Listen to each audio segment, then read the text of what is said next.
see. That's an interesting point you're bringing up, and a lot of people say that kind of goes to millennials. I agree. Millennials, they need to know the path. They need to see they can advance. They need to see that there's opportunity, and if they don't see that, What's where patience? they're at, then they're walking to go to the next company to see if they can find it there. Right. So I would say that is human nature that might be more across the board than just millennials, except maybe the millennials were willing to walk out the door faster than some of their predecessors. Right.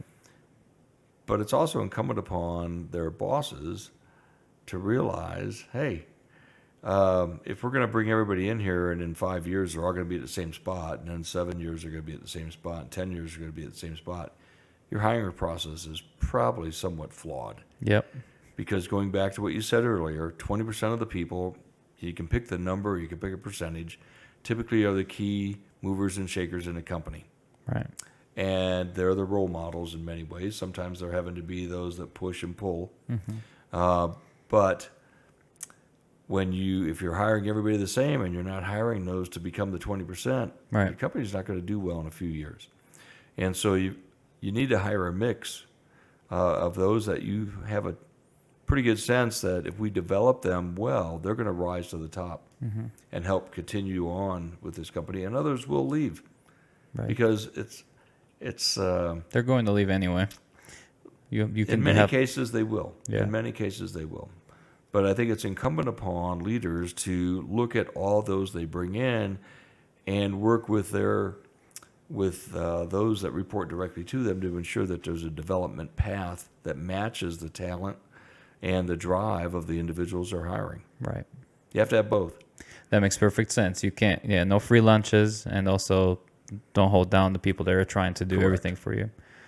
It's very interesting, the development of subordinates in general. And I heard this story. I don't know how true it is, but I think it's from Not Think and Grow Rich, How to Win Friends and Influence People, one of the old books. And this guy is telling the tale of Henry Ford, where they're having this meeting, and one of his chief executives is telling him, what if we develop all these people and they leave? And Henry's replying to him, what if we don't develop all these people and they stay? Right. Seriously. And I was like, boom, boom, light bulb moment. Develop the people. Whoever stays, great. Whoever doesn't stay, great. It's all fine, but not developing the people is not the answer. I had an organization one time that had some great officers across the board, but different experience levels.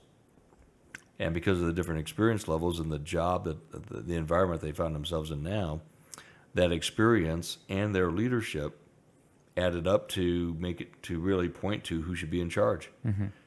I actually put a lieutenant in charge of a flight that had a lot of majors in it. Wow. He was the right person. And he did a great job. He was a first lieutenant. Wow. You saw him as the right person for the job, and that was it. And he was. Yeah. Yeah. Well, that's good. It takes a leader to see through that facade of ranks and jobs and experience, because sometimes this guy you need is hiding in between all the tall trees. But well, you can't do that all the time in every situation. But of course, in this particular situation, the majors were assigned to some headquarters jobs and things like that. So it set the stage to be able to do that. Right. And they fell in behind this first lieutenant and did great. Amazing. Pretty exciting flight to watch. Right. Yeah, that's very.